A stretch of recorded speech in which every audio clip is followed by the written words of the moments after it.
Hello everyone, এটা আসলো গত শনিবার দিনের ব্লগটা। তো গত শনিবারে প্রচণ্ড গরম দিছিল, তাই মনে করলাম একটু লেবু শরবত খেয়ে নিই। শরীরটা প্রচণ্ড খারাপ, পুজোর পর থেকেই না প্রচণ্ড শরীর খারাপ, জ্বর সর্দি কাশি লেগেই আছে। আমি যেমন অসুস্থ, আমার মেয়েও অসুস্থ হয়ে পড়ছে। আর এইদিকে দেখো, মেয়েকে স্নান করাইয়ে দিয়েছিলাম, ওর পাপাকে ঘুম পাড়াচ্ছে। যেহেতু আজকে একটা জায়গায় যাইমু, তাই কিন্তু রান্নাবান্নার কোনো চাপ নেই। আসলে আমরা আজকে যাবো শ্বশুরবাড়ি থেকে নিমন্ত্রণ এসেছে। জালের মেয়ের জন্মদিন। শনিবারে সকালবেলায় যাওয়ার কথা আসতো, কিন্তু কোনো জায়গায় যাওয়ার নাম নিলে কি যাওয়া হয়? ঘরে তো অনেক কাজ থাকে, এগুলি সেরে তবে কোনো জায়গায় যেতে লাগে। আর এদিকে ফাইনালি আমরা কিন্তু বেরিয়ে পড়লাম। আর যখন রেডি হয়েছিলাম তখন কিন্তু প্রচণ্ড বৃষ্টি আসতো, যার কারণে প্রচণ্ড দেরি হয়। আর বাড়িতে 5টা সাড়ে 5টা বাজে যায়, আর পৌঁছতে প্রায় 7টা।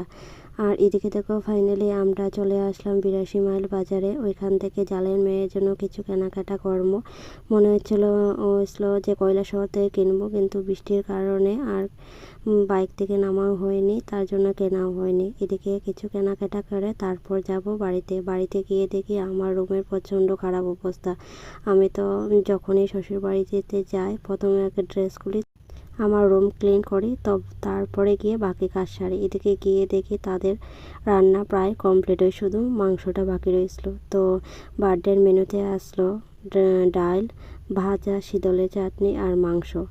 আর এদিকে আমার মেয়ে ভাই আর বোনকে পেয়ে প্রচণ্ড খুশি। ওরা জানো তো, ভাই বোনকে পেলে প্রচণ্ড খুশি থাকে। আর আমি চাই আমার মেয়ে সবসময় এরকম সবার সাথে মিলেমিশে থাকুক, যাতে ওর মনের মধ্যে কোনো হিংসা না জন্মায়। আমি সবসময় চেষ্টা করব যাতে আমার মেয়ে কোনো সময় হিংসা না করে, সবার সাথে যাতে মিলেমিশে থাকে, যেটাই পায় সেটা যাতে সবার সাথে মিলেমিশে চলে। তো যাই হোক, এদিকে বার্থডে কেক কাটা হয়েছে।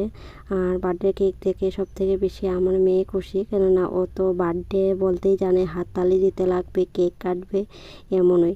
তো ও খুশি দেখে আমিও প্রচণ্ড খুশি, ওর খুশি আমি সবসময় চাই। এদিকে খাওয়া দাওয়া সেরে প্রায় 12টা বাজে গেছিলো ঘুমোতে।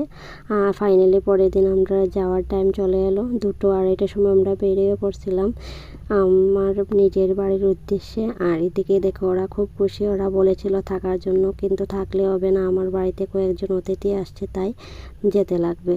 তো অনেক দিন ধরে কোনো ব্লগ দেওয়া হয়েছে না, এই ব্লগটা কেমন লাগলো